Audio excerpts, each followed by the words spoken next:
Let's go, Rider Nation. I'm ready. I'm ready. Yeah, here we go. It's a feeling now. Hit 'em high, hit 'em low, 'cause we're dealing now. Everybody's giving it all they got, 'cause we're ready. Welcome to the Piffles podcast, your Saskatchewan Roughriders fan podcast. Thanks for joining us here this week. As always, you got me. I'm Alex. I'm Steve. And I am happy I'm not PJ Walker. Why? His prospects of hitting that 51 snaps kind of went down. 51% of snaps went down in a hurry today. Yeah, the news. Vernon Adams Jr. getting traded to the Calgary Stampeders. And we're going to talk about that because that actually has a rider effect to it. That was obviously the first domino of the offseason in terms of players that we were waiting on. And sure enough, it happened. I don't know, 51% with the way that Vernon Adams has been healthy over the last couple of years might still be obtainable. And in his benefit, now he gets to learn from one of the quarterbacks to ever do it. So, I mean, good for Vernon Adams. Or for PJ Walker, sorry. Wow. That was a backhanded compliment if I've ever seen one. I think so, yeah. Yeah. Well, we are your Rough Rider fan podcast. Give us a follow on X at Piffles Pod. You can give me a follow at Real Alex D. Probably don't want to follow me at Safamod. Definitely not. And as always, I do not need nor want your pity follows at Greg on Sports. It doesn't matter if it's Blue Sky, Twitter, or Yes. what have you. I was going to say, all those handles work on Blue Sky as well, too. So we had that last year, and we used it, kind of stopped, and then now it's starting to come back now that everybody seems to be exiting X. So The Exodus, if you will. The Exodus. Ah, very nice. Yeah. Proud of you, Greg. Who'd At you least steal that someone one is. from? Anytime you see Steve shake his head, it's a good one. It usually is, yes. Check us out at Facebook as well, too, and the website, pifflespodcast.com. Thanks for watching on YouTube, SaskTelmax TV on demand, or listening wherever you get your favorite podcasts. We appreciate it. Of course, Piffles Podcast is brought to you by our great friends at Dairy Queen on Elphinstone Street and Sass Drive in Regina. Blizzards. I didn't go get my blizzard. Usually on the first blizzard of the winter, we go and get blizzards. I haven't got one yet. I think I'm due. I had one this week. So, it's good. I haven't had one in a while. I've been more burger friendly with DQ lately than blizzards. So Ice cream just Sounds tastes like better in we the have- cold. I don't know why. Sounds like we have a date planned, Greg. A blizzard Okay. date. there, Might have to do it separately, but we'll make it work. there you go. Well, we're going to talk about quarterbacks and lots of rider talk coming up here. So let's jump right into it. Time for the opening kickoff.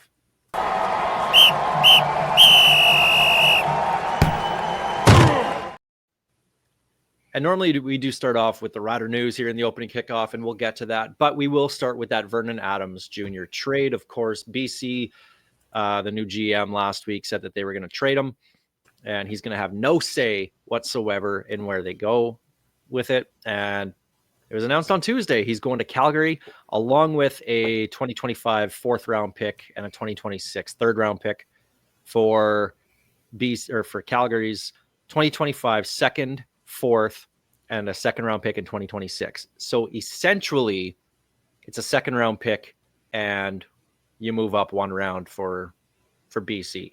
So not a big return. First off, what do you guys think of the return for Vernon Adams Jr.? Didn't surprise me. I'm actually surprised they got that much. If you looked at it, his trade value was very limited because everyone knew BC had to move him. There was no real impetus for anyone to spend the farm to get Vernon Adams Jr. because BC was going to have to do something with it, especially with that guaranteed money. BC was on the hook to do something, and when you have got most teams have their starter in stone already, so the market out there wasn't as deep as a lot of people were thinking it was. And realistically, if you look over to Edmonton, they don't even have a number one pick. And it really came down to Edmonton or Calgary this offseason as a potential trading partner. Yes, the Riders were a potential dark horse with Trevor Harris, but it was really down to the Alberta teams. So they didn't have to offer any more than that. Offer your second round pick and sweeten up a little bit with a bump up, and you beat anything Edmonton could offer. I was shocked at first, but the more I sat back and looked at it, it made sense. Yeah, I figured this was the most likely destination for him. And with PJ Walker, and we started talking about that, the fit is good because if you're going to have that mobile style quarterback like a Vernon Adams Jr. or PJ Walker, to have both of them together is a good thing. And honestly, that's a good quarterback to learn from, to learn the CFL game from. So it's a good fit in that sense. I don't like it because it does make Calgary better in the sense that they're going to obviously move on from Jake Maier. And there's a conversation. Where does Jake Maier end up? And I've seen a lot of people saying he's going to go to Saskatchewan. Not necessarily people here that want him. Nope.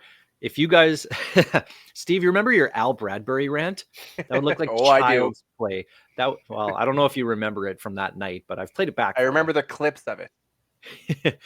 That rant of yours would be child's play compared to the rant I would have if Jeremy O'Day went and got Jake Maier. That said, Jake Maier as a backup isn't a horrible option. He's a guy who has a ton of experience now, can come in, can play. Well, whether he plays good or not is something else, but he's a backup. And he's going to be a backup somewhere in 2025. I sure hope it's not here. I want nothing to do with him, but it wouldn't surprise me because he would be, I guess, would he be an upgrade over Shea Patterson? I mean, I would say yes, in that he gives you the potential when he plays well to win you a football game. The problem is he doesn't play well very often. I think you stick him behind a guy like Trevor Harris, another guy that he can really learn from and learn to be a pro behind. Maybe he can learn something there. I hope not. I hope we don't see him, but I don't necessarily hate it, and I would definitely see him as an upgrade over Shea Patterson. Oh, I agree. I've been playing this through my head all day today. When I should say, because I think it's pretty obvious the Riders are going to bring Harris back unless something goes wacky. But who are you going to put behind him? Because it sounds like they're ready to anoint Cone as the future guy already, based on stuff they put out there already. But you still need that transition because Cone ain't ready yet. So what do you do about that? So do you go get a Maier? Do you get a Schiltz? Like you want someone with some actual playing time, and then you groom Cone as you go forward, I think. So I don't know who the Riders are, but yeah, I saw a bunch of Maier out there. In fact, Gasson in the chat I had with him and John Fraser was high on Maier, and I'm like, no. Don't do that. No. I mean, I'm shocked that a Bombers fan would want Jake Maier to sign in Saskatchewan. No. This was Gasson, not Fraser. Fraser was actually on my side on that one. John. Well, see, the thing with Joel is he doesn't actually cheer for anybody. He just likes the chaos, which I respect. And that would cause a lot of chaos in Rider Nation, I think. So I can see why he would want that. That makes sense to me. My biggest question when it comes to quarterbacks this year, what is going to happen with Arbuckle? Like, what is his value now after the Grey Cup MVP? Like, is that just a lightning in a bottle, or can he actually use that to go forward to further his career? Because right now, looking at Edmonton, that seems like a spot for him. If not, he's basically running backup for somebody. If you look back at that game, any GM who watches the film from that game is going to see a guy that spent most of the game dumping the ball off and getting yards after the catch. I don't know that game did a ton to improve his standing in the CFL, but it does make him a legitimate option for a team looking for a backup. I don't think anybody out there is looking at Nick Arbuckle and going, there's our future starter. That ship has long since sailed. Now, jumping back to Vernon Adams, are you guys mad that the Riders didn't make a play on him? Because I know a lot of people were really hoping the Riders would go with the younger player instead of Trevor Harris.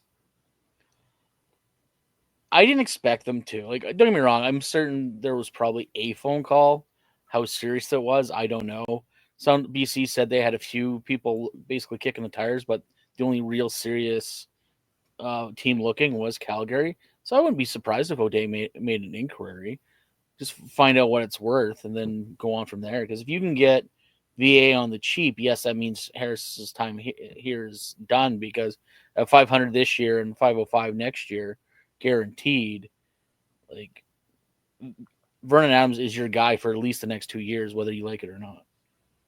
You know, I made a joke about Vernon Adams in the opening segment, but realistically, he is a solid quarterback. And better than that, he's a good human being. He's probably one of the few guys across this league who is just universally loved. But I said it last week when we talked about this.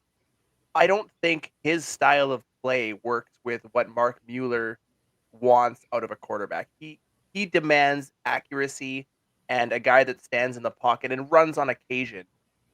And Vernon Adams is not that guy, and that's not what you want him to be. You don't sign Vernon Adams to play as a pocket passer. So I don't think this was the right spot for him. I think it would have made for more exciting football, but I don't think it would have made for more winning football. Okay, I got a weird question. Sorry, I want to shift off Vernon Adams for 1 second here. Talking about the Riders. Arash Madani was on the Sports Cage this past week saying Montreal's done with Cody. Do you, in some alternate universe, move on from Harris to go back to Cody? Not a chance. Probably not. As much as I like Cody the person, and the quarterback Cody is a solid quarterback, Harris is a better quarterback. Harris at 39, Cody at 32. Yeah, your runway becomes a little longer that way. It does, but that the bridge was burned, and just based off when Steve and I went on our Eastern trip this summer and got to chat with Cody Fajardo for a couple minutes post game in Montreal, I don't get the feeling that the upper management of this team would welcome him back. Fair enough. I just don't think it's they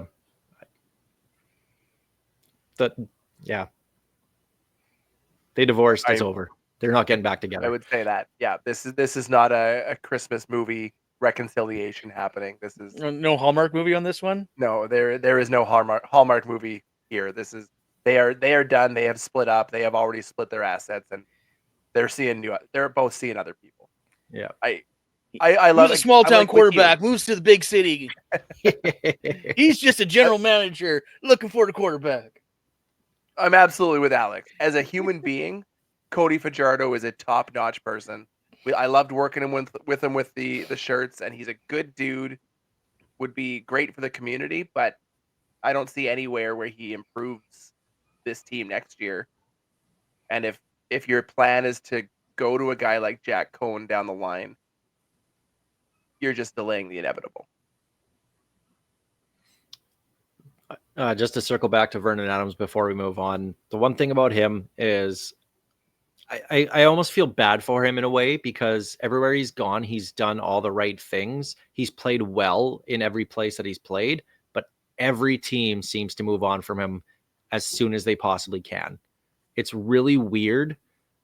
And BC was the one, BC originally had him on the neg list or traded for him or whatever. No, they had him on the neg list, and Montreal shipped for a first round pick. Yeah, it was a first round pick. So it was a very high pick. And then they signed Darian. Yeah. And so they moved on from him. And then, I mean, he was here in Saskatchewan. We had Vernon Adams here in the Chris Jones era. They moved on from him pretty damn quickly. So just everywhere he goes. Start, did he? Like maybe one or two games? No. Yeah. Well, he had a game or two, maybe. I'd have to look back. Honestly, I don't remember. But that was with the Kevin Glenn, Brandon Bridge Yep. combo of 2017, right? For the record, he completed 1 pass as a Saskatchewan Rough Rider Yeah, for there 8 we go. yards on 3 attempts. So Put him in the plaza. Hashtag once a rider. My But favorite every thing about when they traded for him, though, is they gave him number 3 for his photo shoot. I'm like, well, Ricky Collins Jr. is leaving in a hurry. Like, he's still on the team. Yeah. So, I mean, because I do like Vernon Adams, the person, I'm glad that he's going to a place where he's going to be the starter, unquestioned starter, at least to start the year anyway. But how long until they move on from him? Every team seems to do this every year with him. There's no long-term plan with him, which for him sucks, obviously. But and it's clear based on the contract they signed PJ Walker to, they're at least interested in him as their guy down the line. It's almost like they've got their plan to move on from Vernon Adams literally waiting in the wings right now. But you got to think, with a contract like Vernon Adams Jr., if they only, let's say they only want him for this year just to see what PJ Walker actually has. So then next year, when PJ Walker gets an increase that is not the 80 grand, then what? Like, once again, yeah, I get for 505 guaranteed. I guess some team might take that, but I guess that's a next year problem. Saskatchewan will be looking at a 39-year-old starting or a 40-year-old starting 40-year-old starting point. quarterback. So I mean, and I keep forgetting how young Vernon Adams is. Like, it seems like he's been in this league forever, and he has, but he's what, 32? What is how old is I think he he's now? 31. He'll be 32 for the start of next season. So he's not old by any stretch of the imagination. Although the fact that he's as old as Cody Fajardo seems really odd to me. But he's also 55% of a Kevin Glenn right now. Who's the next guy that's going to be on all 9 teams? Well, Arbuckle signs on another team. He's going to be 5-9 as well. Yeah. Sean Lemon was going to be the closest, and he's not coming back ever. Yeah, and he ain't coming back ever. There's no way. I know he's on the Al's free agent list. He's not going to get reinstated, at least until we get a new commissioner, maybe. But at Grey Cup, when Randy Ambrosie was talking about that was the one time in Randy Ambrosie's 7 years that I saw him fired up about something, talking about the integrity of the game. He goes, I don't really give a crap if it's a $1 bet, if it's a $5 bet or a $5,000 bet. It doesn't matter. Mm-hmm. And he was very, very strong about that. So yeah, Sean Lemon ain't coming back. And just to wrap up the, Greg's heartbroken about that. His best friend, obviously. And just to wrap up, bet on yourself. Yeah. Hashtag God bless. Just to wrap up on the Vernon Adams thing, obviously with the effect on the Riders, Trevor Harris, which we've all talked about the last couple of weeks, agreed upon that he's probably likely going to be our guy going forward, at least for one more year. I just expect that signing now to come sooner rather than later. So It'll be probably in the next couple of weeks. Yeah, next couple of weeks is my guess. Now, there were some Rider news, some signings over the last week. Defense, a lot of familiar names being brought back. Last week, we talked about all the guys on the practice roster that were coming back. This week, it's Nicario Harper and Richard Adu-Beaufort, both defensive backs. Adu-Beaufort is a Canadian as well, was a draft pick for the Riders last year, I think it was. Yeah, I think so. Yeah. 2023.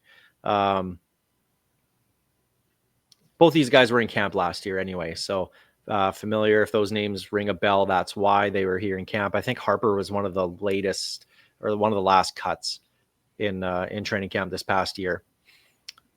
And then they also brought back Nick Jones on the offensive line, Deshaun Mims, who was receiver drafted by the Riders this past season in the 7th or 8th round. Went back to the U of R for his final year. And signed a kicker, Ben Hadley, Nova Scotia guy, actually, which Brett Lothar is also from Nova Scotia, so there's a little connection for them and some competition in 2025 for Brett Lothar, which we really didn't see this year. So what do you guys make of these signings? I'm going to start with kickers. Amazingly enough, I'm going to start with the kicker. Ben Hadley was the third-ranked kicker going to last year's draft. Only one kicker was drafted, and that was by Edmonton. Second actually was the Rams kicker, so I'm kind of surprised that O'Day didn't take a run at him, especially considering he's technically a global from Mexico City. But Hadley, very good college record. Like you said, it's going to be good to see some competition in camp for Lothar. Although I want to put out Eric Maximuk is draft eligible this year, so maybe there's going to be 3 kickers. Because, I love Eric Maximuk. Well, I'll tell you, if the Riders draft Maximuk, there's no way Lothar's back. There's no way they're bringing 3 kickers to camp. Oh, no. Hell no. Because if they are, that means Lothar's gone. And considering Maximuk set the Quebec record for longest field goal this year, dude can kick. If you would have asked me 4 months ago, or told me 4 months ago we signed a new kicker, I'd have probably been thrilled because, well, we saw what happened with Brett Lothar up until not far past Labor Day, but he was money from after that Montreal game where he missed 4 kicks. I think he missed one other kick the rest of the season, and it was that 60 whatever yarder into the wind that he was never going to make to begin with. So I mean, he was pretty solid, but I like the competition. I'm really high on Deshaun Mims. I think that's a sneaky little signing or re-signing, whatever you want to call it. You can never have too much Canadian depth, especially with how much talent we have at the receiver position. It may allow us to move on from some guys we may not need. I'm happy with that one. And he's a legacy pick as well. Yeah. You never go wrong with former Rider kids. Now, the knock on Mims is that he doesn't have the best hands, which as a receiver, you need to have good hands. So hopefully he can figure that out. Having one training camp under his belt already will be obviously a good thing, but we'll see what happens with that. I would love to see them go younger, and not that I'm looking for the team to move on from Mitch Picton, but he is a pending free agent. And when you have Schaefer Baker and Emelis as your 2 starters, Del Duncan Busby shown that he can start as well. So you can have 3 Canadian starters there. You have a Joe as well. There's not really much more room for a Mitch Picton. Maybe Deshaun Mims is that guy that you can throw on the practice roster and have him going forward. So, and then Nick Jones, offensive line, he didn't look out of place at all this whole season. And I like the continuity of bringing back offensive linemen like that. This team, we found, 13 offensive linemen they played this year that they started, and they seemingly got better. So the more of those guys you can bring back and keep that depth and that continuity, the better this offense will be in 2025. And this was a pretty good offense in 2024 to begin with. So give Edwin Harrison whatever he wants as an open checkbook if he is a pending coaching free agent, because he was money. Our O-line had no question mark, which as Rider fans over the last while, that is a weird feeling to really go into an off season. And the thing is, with the amount of young offensive linemen they found that were really good, it does allow you to go, well, we like Phillip Blake, we like his passport, but we don't necessarily need him because we may do without him all year.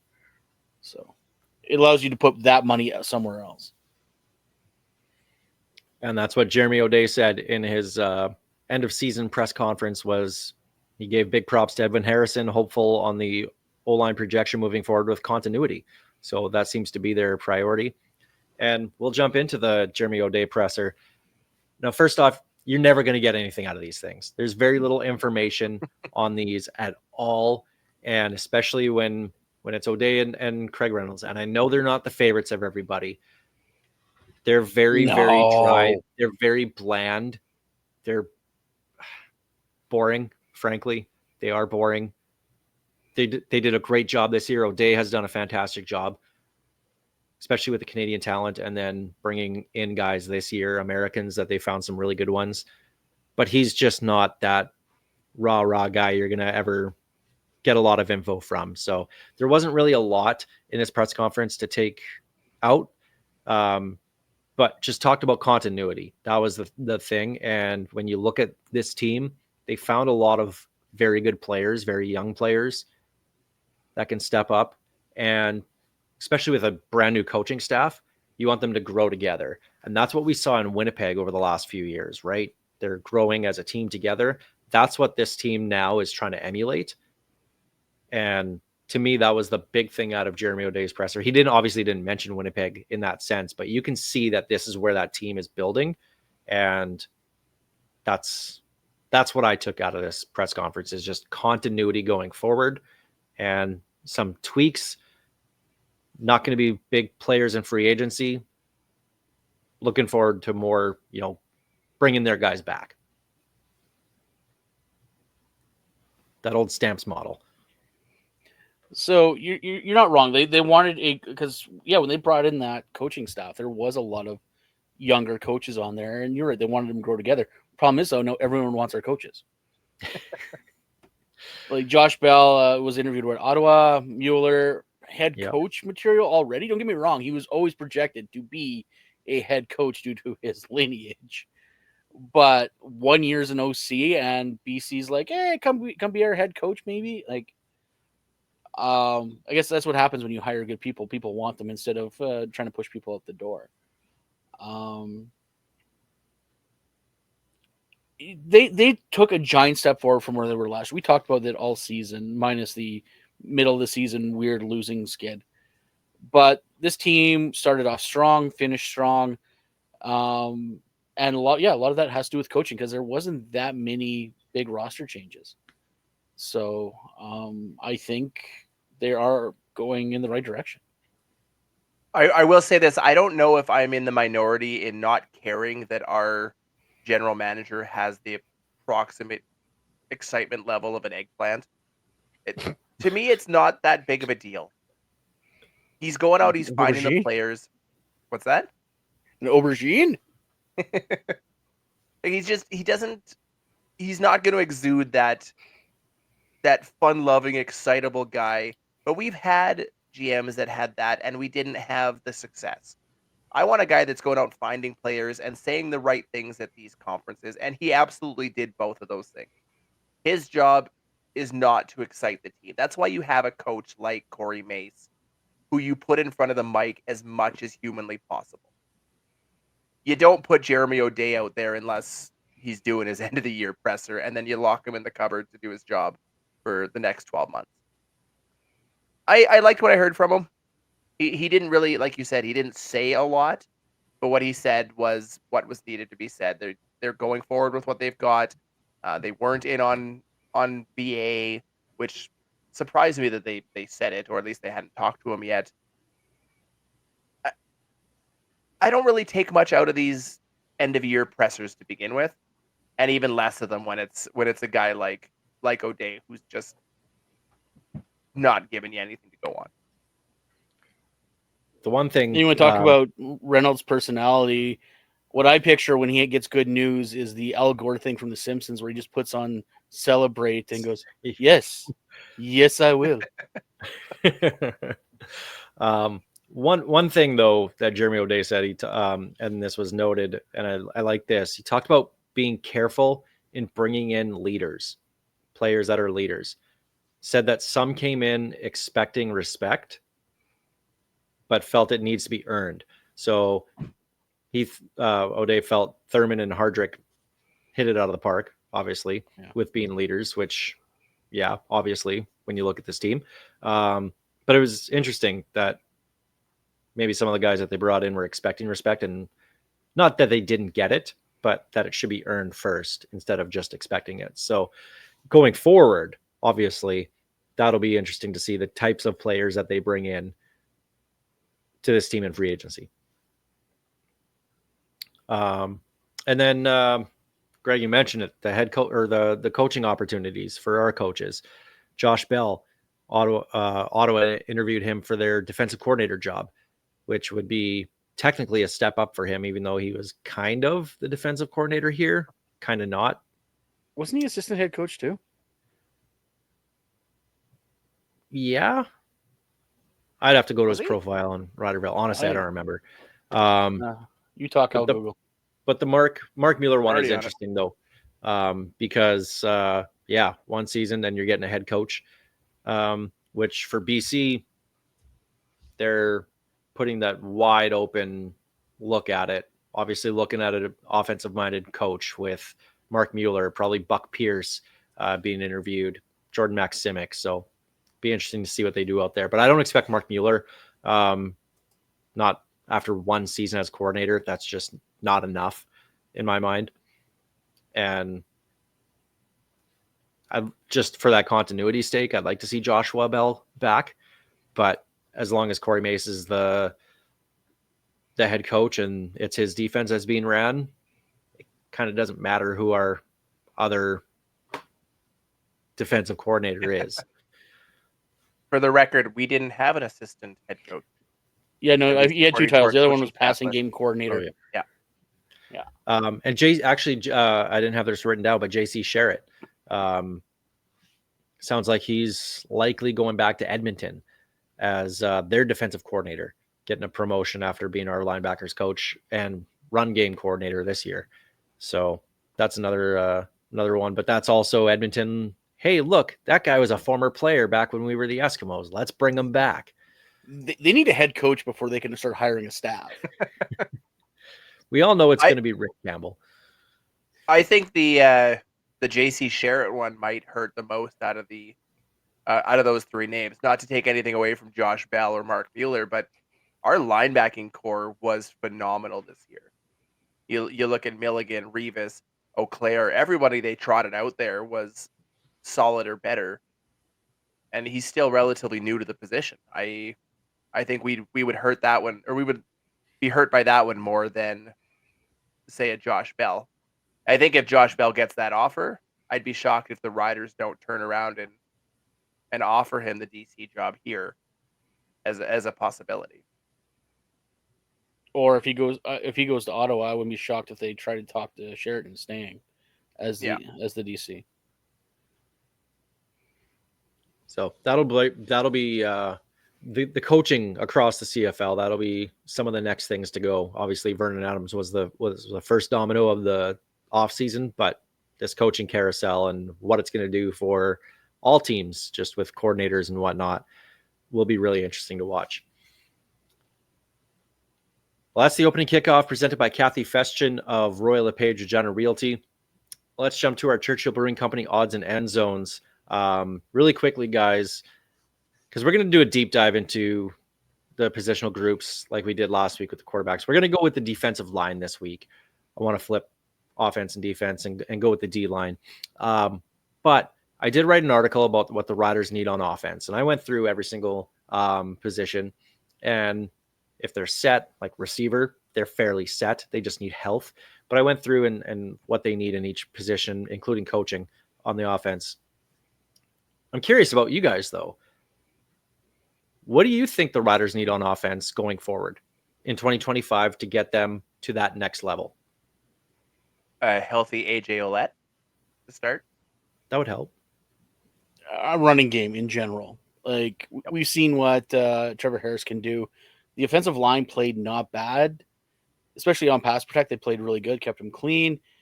It's just running the ball. For some reason, typically running the ball should be the easiest thing an offensive line can do because you're on attack, not on defense, so to speak.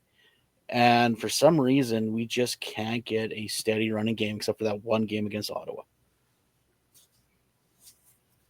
Yeah.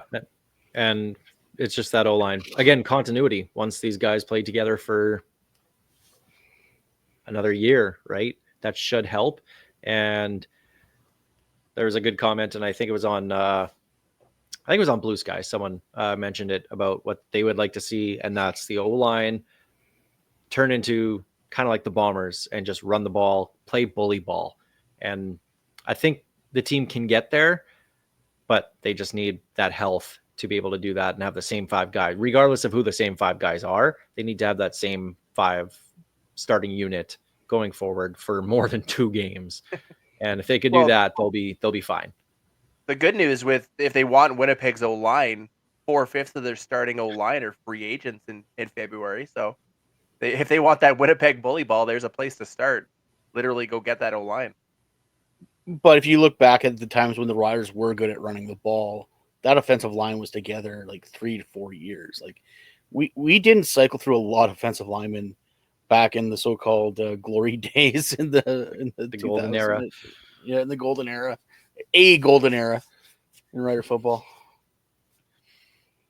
So they do need help. Check it out, pifflespodcast.com. There is some things that they do need on offense, but I like where it's trending. This is a very solid offense, especially compared to what we've seen over the last couple of years. Now it's just what they can do to jump to the next level. So next week I'll look at the defense, and to me it's not so much players. To me it's a philosophy change on defense, but I'll save that for next week. But let's look at the defensive line, where a lot of these guys are pending free agents. And I want to get you guys' take on each guy that's currently under roster right now. And we'll go in alphabetical order because that's just how I copied and pasted the names. A lot of guys in here and a lot of guys that showed promise, but we'll see what you guys think. We'll start with Christian Albright. He's a pending free agent. He had 3 sacks and a forced fumble in 4 games last year in 2023. Only had 2 tackles in 4 games this year before getting hurt, tore his ACL. A guy that showed flash, but would you bring him back? He certainly wouldn't be a priority for me, but I would offer him a lower end contract to see if he can get that flash to stick around. Well, that's it. Like coming off that injury, he's got to be able to have a lot of power to do what he's supposed to do. I would bring him into camp, see what he's got. But he's gonna be a rotation guy. Obviously, he was good, but he didn't impress me, I guess, for lack of a better term.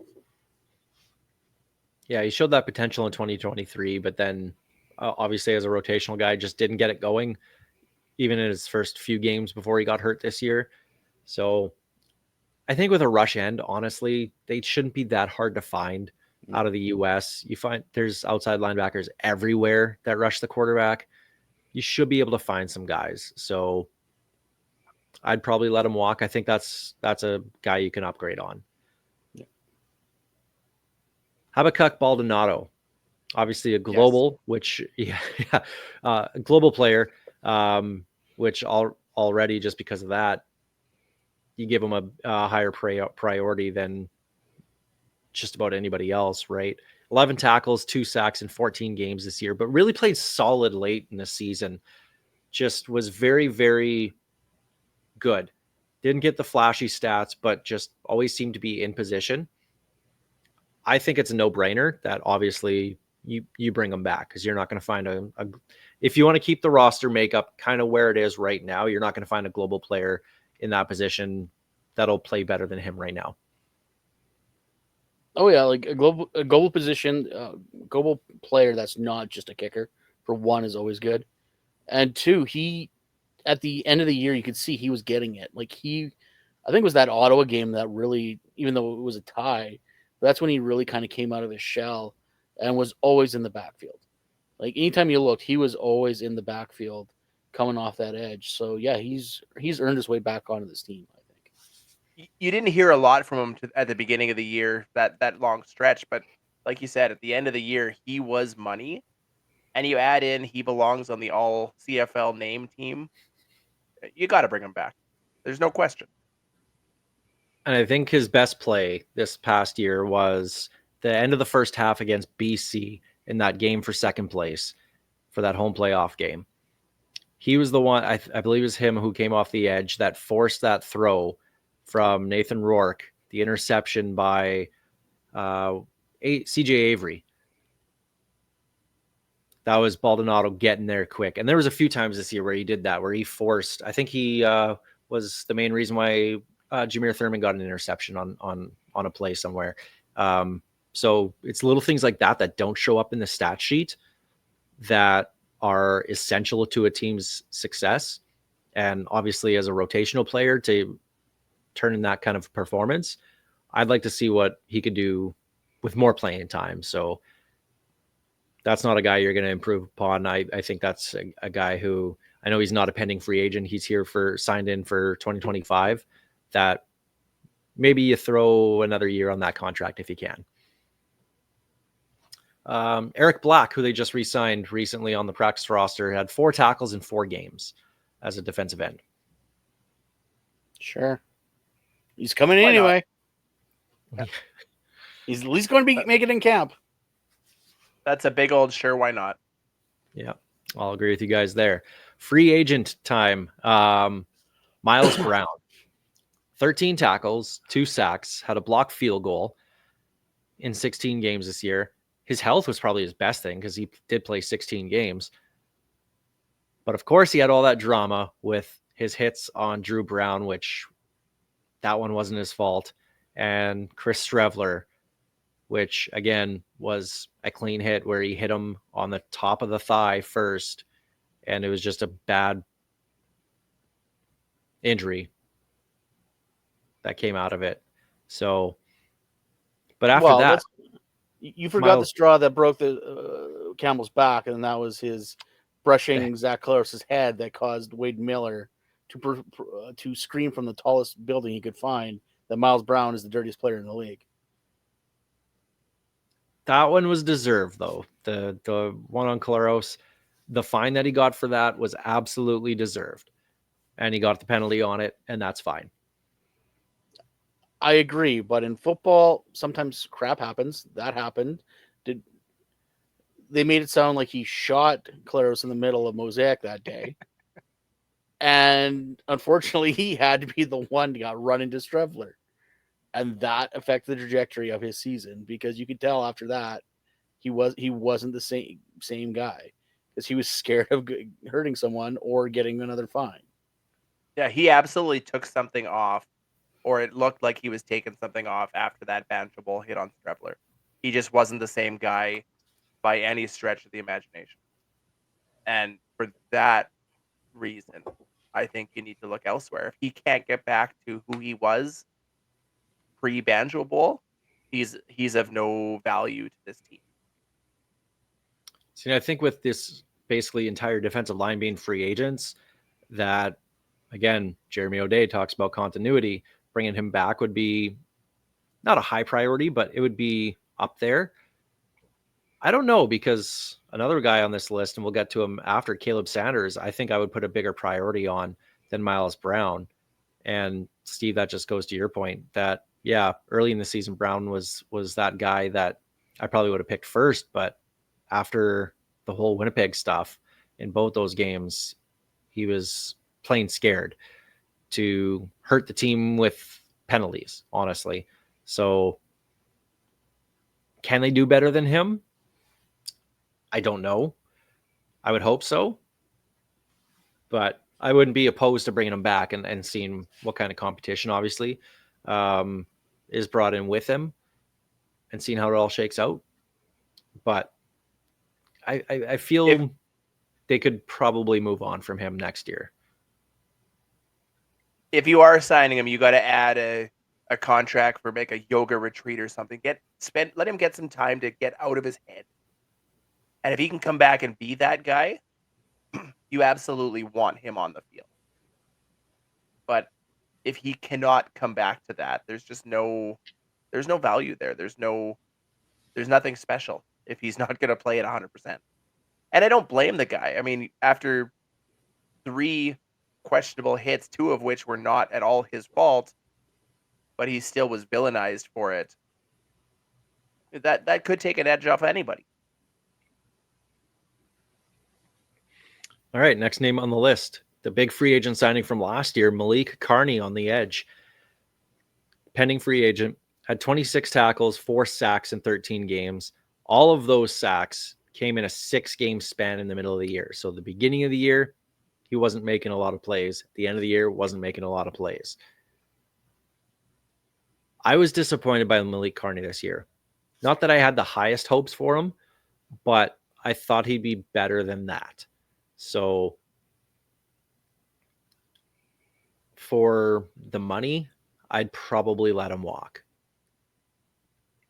Yeah, unless you're getting some kind of discount from last year, like the old Anthony Neer contract. You get the big contract, have a bad year, you get brought back down to earth. If you can get him in for that, maybe. But yeah, if not, let him walk. Yeah, you got to walk away from him after the season he had. There's no real question there.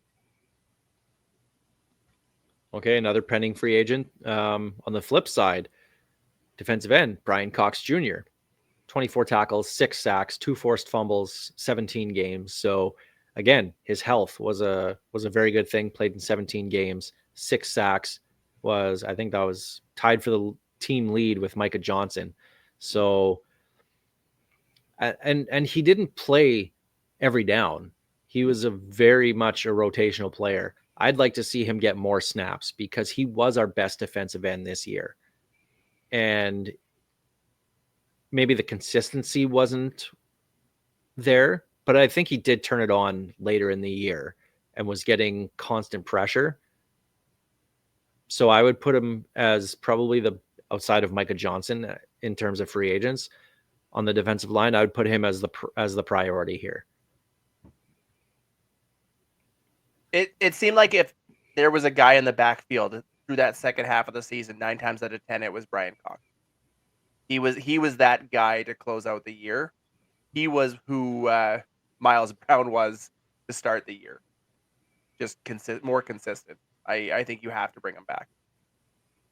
He was who we thought we were signing when we signed Malik Carney. He had a very good season in a rotational role. So yeah, he's definitely a guy you bring back. This is going to be an interesting one. Charbel DeBeer, pending free agent defensive tackle, had 4 tackles, 2 sacks, and a forced fumble in 4 games before getting hurt against Toronto in game 4 towards ACL. Obviously, the passport helps him in the sense that you want to bring back Canadians if you can. And DeBeer was having a very solid start to the season. But then there's that knee injury, right? So that does put some question into what he's going to be going forward. And he's a big dude. He is. But when him and Micah Johnson were in that middle, that's when the team was getting a lot of pressure. The run defense was fantastic with him in there. And I mean, the passport, yes. If he was an American player, I'd say probably just let him go with the knee injury. But because he's Canadian, I think you have to re-sign him. And if you can pair him with Micah Johnson, if Micah Johnson wants to come back again, then that would give the Riders their best interior duo that they could possibly have. Oh, definitely. I think DeBeer was having a great season until he got hurt. And even before then, you could see every year he's been with the Riders, he's gotten a little bit better, especially playing beside Micah Johnson. Like he's learning how to play like Micah Johnson, except instead of being tall and muscular, he's more short and stout. But he still clogs up that middle like nobody else. I think even without the knee injury, just by performance, you definitely bring him back and see what he's got. And then unfortunately, hopefully being as big as he is, that's not a problem on that knee. Yeah, I think if he's 100% healthy, he's an absolute beast in the middle. I don't even care what his passport was. I would say bring him back either way. Passport might earn him a little bit of money on the side, but I think you make that call for sure. Hey, and the guy that he plays next to, Micah Johnson, again, pending free agent, 28 tackles, team leading 6 sacks in all 18 games. And right guard, apparently. Guy can play O-line. We've talked about Micah Johnson. We did this when the free agent list came out from 3 Down Nation. Whatever he wants, you give it to him. If he wants to come back, you sign him. I know it'll be a 1-year deal again, but he was excellent in 2024. and I mean, when he stepped in to play O-line the 2 times that he did, I know the first time was only for a play, with 2 plays, whatever it was at the end of a game. But the second time where he played right guard for almost a full half, he didn't look out of place. So this is a guy, a leader on this team that does get that respect that we talked about earlier, has earned that respect. He's earned this in his career to, if he wants to come back, he comes back.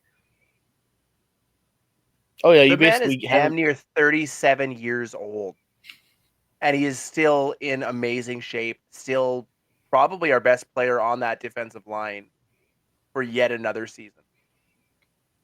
What else can we say at this point? It's the open checkbook. You bring him back. He is the heart of that defensive line. he's the guy where you slide him a piece of paper. You don't tell him to put down a dollar amount. You tell him put how many 1-year contracts do you want, and we'll just keep on rolling it over. Because I want him to retire as a Rider because he's earned that right. He's earned that respect, and he is the leader of that defensive line, and he's going to be hard to replace. So yeah, you bring him back, no questions asked.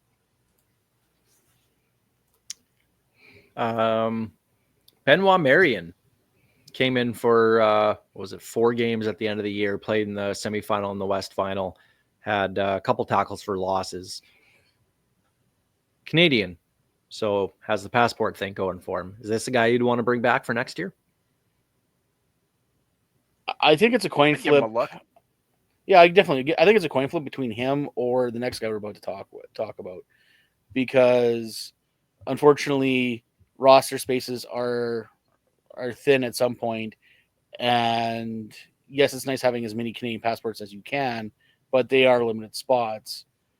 I think Marion definitely earned another look with his play, but it's going to depend on the next guy we're about to talk about. So.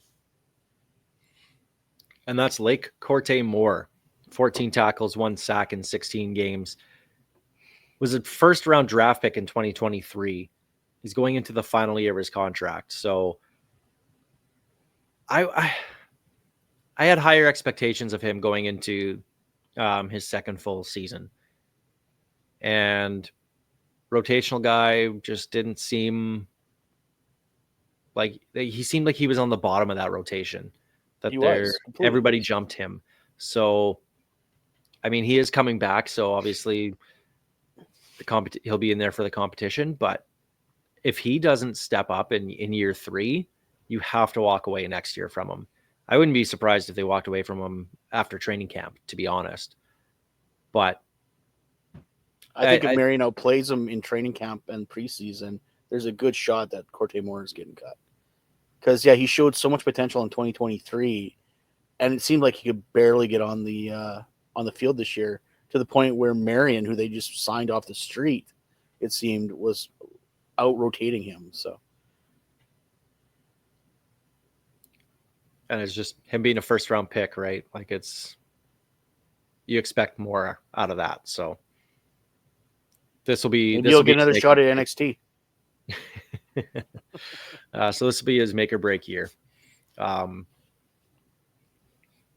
pending free agent, Anthony Lanier II, 10 tackles, 2 sacks, which were both in the BC game early in the year. Had a blocked field goal and a forced fumble in 10 games. Missed 7 games with a knee injury, and then was obviously healthy scratch for the last game and the West semifinal. What do you guys make of Anthony Lanier? I think Corey Mace has made it clear what he thinks of Anthony Lanier. I don't think after what happened with the last game of the regular season and then the West semifinal, I don't think there's any situation where Lanier comes back. I'd love to see him back here. It would be at a healthy pay cut, because he does still have it. He shows flashes of the guy that we signed to a massive deal, but he's not that guy. He's just not that guy anymore. And that's it. Like he basically got replaced by Habakkuk Baldonado from the rush end spot, and then he got pushed out of the defensive tackle, which I still stand by. Defensive tackle was his best position. Yeah. And that's what earned him that giant contract, but they realized he could play defensive end, so He shed a bunch of weight, and he was never the same guy after that. So I think they just tried to put a round peg in a square hole, and it backfired on him, and he's never been the same since. Yeah, at his price tag, I know obviously that price tag lowers after a year like that he just had, but if he is very clearly not high on Corey Mace's list, then why would you even bother? So for that reason, I think your best bet, if you're Jeremy O'Day and Corey Mace, when you discuss players and who you want to bring back, I don't think he's one that you do. When On the plus side, if you do walk away from him, you can always offer him a deal to be the anthem singer with his singing highlights. he does like singing, absolutely. Well, his stock fell in a hurry when they stopped doing the old locker room karaoke. So maybe that was the problem. They didn't do locker room karaoke this year, so he wasn't in the sweet spot. Yeah, why'd they stop doing that? They did the I don't like table fun talk instead, right? Yeah. That's what they replaced it with, was eating hot dogs and asking. No, that was the junior reporter. They replaced the table talk with the junior reporter Right, table talk. right. Well, yeah, they don't have the players listening to music anymore, trying to figure out if they know the lyrics. And it was always linear. Always bet on linear. And loves his country music too. But yeah, I think you'd move on from Lanier at this point now. And finally, back for 2025, Caleb Sanders, defensive tackle, 11 tackles, 3 sacks, had a blocked field goal in 13 games, had a sack in the West semifinal, had a blocked punt in the West final against Winnipeg. In the big games, he showed up.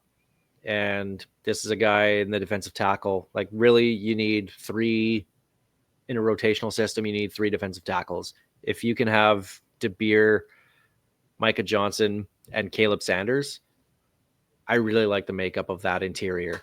So Caleb Sanders being back for next year is a big plus for me. And I really like what he showed this year. And deceivingly fast too. I think it was the West semifinal when Vernon Adams Jr. was trying to scramble out for BC and hit the sidelines. He caught him. And for a defensive tackle to run that far from the hash marks all the way to the sidelines and keep up with a guy like Vernon Adams is super impressive. So, like I told you guys at the Piffles Bowl, once the diesel engine gets moving, the speed just keeps on going. It takes a minute, but once you get moving, it goes. Disapproving the look I just got from Steve is amazing. Yeah, Steve doesn't. Yeah. I'm really glad that we record these on video now, so some people can actually see the looks on my face when you say things like that. This makes me a little bit happier. There you go. Yeah, you bring Caleb Sanders back. There's no question. Well, they will. If he was a free agent, you offer him a pretty good deal to come back. So you build your defense around those 3, at least along the line. I wouldn't be surprised if we see some of these guys going in the final year of their contract re-up for another year at least, and Caleb Sanders would be one of them. Now, the thing with this D-line, and this is a Corey Mace, how his defense is coached, and the success of the defense as a whole relies on pressure on the quarterback from the D-line. They're not going to blitz. They barely blitzed at all in 2024. That's it. If you're not getting pressure with these 4 guys, whoever's on the field on the D-line, then the secondary is going to get carved up. And we saw that way too many times in 2024. I'm hoping that was just a learning curve. And this is what I'm talking about when I'm talking about Corey Mace and the philosophy of the defense. This is how his defense was coached. This is how it was last year. They did not move away from it, and it was frustrating. So when the team was getting pressure, and there were stints in the 2024 season, they led the league in sacks for the first 13, 14 games of the year. And then I think Toronto turned it on a lot there, but the Riders finished 3rd in sacks this year. So they did get pressure. And then when they were getting pressure, the defense was very, very good. They're going to give up chunk plays. Every team does that in the CFL. That's fine. But they need to get consistent pressure, and we didn't get that this year. I felt like we did for a couple games, and then there was nothing for a few games. So the build of this D-line has to be about getting pressure on the quarterback. So I just think whoever, out of all these pending free agents, how many are there? 1, 2, 3, 4, 5, 6, 7, 8 pending free agents that the Riders have just on the D-line alone. You got to bring ones back that are going to get pressure. That's got to be priority number 1. Not dropping back into pass coverage like Chris Jones wanted his defensive ends to do. Not like Willie Jefferson being able to drop back and bat balls down. That's not what this defense is going to do. They have to get pressure, and that's got to be the focus for Jeremy O'Day and Corey Mace going forward. So if they don't get that, then I don't know, because the secondary needs help too, and we're going to talk about that secondary in the coming weeks as well. And they need help, and it all starts up front. You got to win in the trenches, and running the ball you couldn't run the ball against the Riders. Their run defense was excellent, except for the West Final and the one game against Edmonton. Those were the 2 games that they just couldn't stop the run. The other 18 games they played, excellent against the run. So I'm not too terribly worried about that. I think the guys that they have and they're coming back, and the philosophy that they have, same thing next year. We're not going to give up a lot of big running games. Got to get to the quarterback. Yep. So there's your positional group deep dive on the defensive line. I think there's some talent there, but I think there's a lot of room to upgrade. So not necessarily in free agency, but just in terms of your own scouting. I don't think we're going to go after a guy like Matthew Betts. They're not going to break the bank on defensive end. They're not going to try to make that splashy Malik Carney type signing again this year. I don't think that's what they're going to do. I think it's got to be all scouting. So we'll see what happens. Yeah, I think you sign one or two of these guys that are free agents. You re-up a guy like Caleb Sanders for an extra year. And then, you bring in some new blood and see what you got. If there's a position in the CFL that should be pretty easy to find high-quality talent, it's defensive end, and that's where our weakness is on this D-line. So Jeremy O'Day needs to be in whatever plane, train, or automobile he is in to be checking guys out to get some guys into camp. It's a good holiday movie, Planes, Trains, and Automobiles. It's time to watch that again soon. They should do it with Reynolds and O'Day. It's pretty good. Oh Lord, Rob Vanstone, I know you listen. Suggest that to the Rider social media team. Do a parody of Planes, Trains, and Automobiles with O'Day and Reynolds. I mean, Reynolds has done plenty of acting in the commercials and everything that they did a bunch, and then they just kind of stopped doing them. I'd like to see him go back to doing them, but yeah. You can leave out the pillow scene, though. I don't think anybody needs to. Don't do that one. All right. Well, the one thing about Jeremy O'Day is I will say that out of all the GMs in the league in the offseason so far, in the week and a half since the Grey Cup, he's been the most active, bringing back his guys. So he's clearly out there. He's still working away. They have a plan, and he said in his press conference last year was about getting the coach and the coaching staff put in place and then getting the players. Now they have that coaching staff and they know what they want out of players, what type of players they want. Now they can go out and get what they want. So the focus will be obviously on bringing back their own guys first and then recruiting and whatnot from there. So O'Day has been nonstop. So definitely deserves props for that because no other GM has been working as hard this offseason as he has, at least in terms of signings and whatnot. So, but I think we'll leave it there for this week. We'll do the positional breakdown on an offensive group next week. Maybe we'll do, I don't know what we want to do. we'll maybe we'll throw that one out to the listeners, see what they want us to talk about, which positional group, and we'll look at those. They're going to But- want us to do backup quarterback again. Yeah, I was going to say quarterbacks again. I'm just going to tell you Again. now. Well, now that Vernon Adams is gone, but we'll leave it there, and we'll do it again next week. Piffles Podcast, brought to you by our great friends at Dairy Queen. Let me start that again. Piffles Podcast is brought to you by our great friends at Dairy Queen on Elphinstone Street and Sass Drive in Regina. I've been doing this for 8 years. You'd think I'd figure it out by now. Special thanks, of You're course. thinking about the blizzard now. Yes. Yeah. Need one right now. Special thanks, of course, go out to Kathy Feshton of Royal LePage, Regina Realty, and Churchill Brewing Company for their support making the show possible. Thanks for listening. Thanks for watching on YouTube. Thanks for watching on SaskTel Max TV on demand. We always do appreciate it. As always, we leave you with Tyler Gilbert. This is Ghost Behind Your Mind. The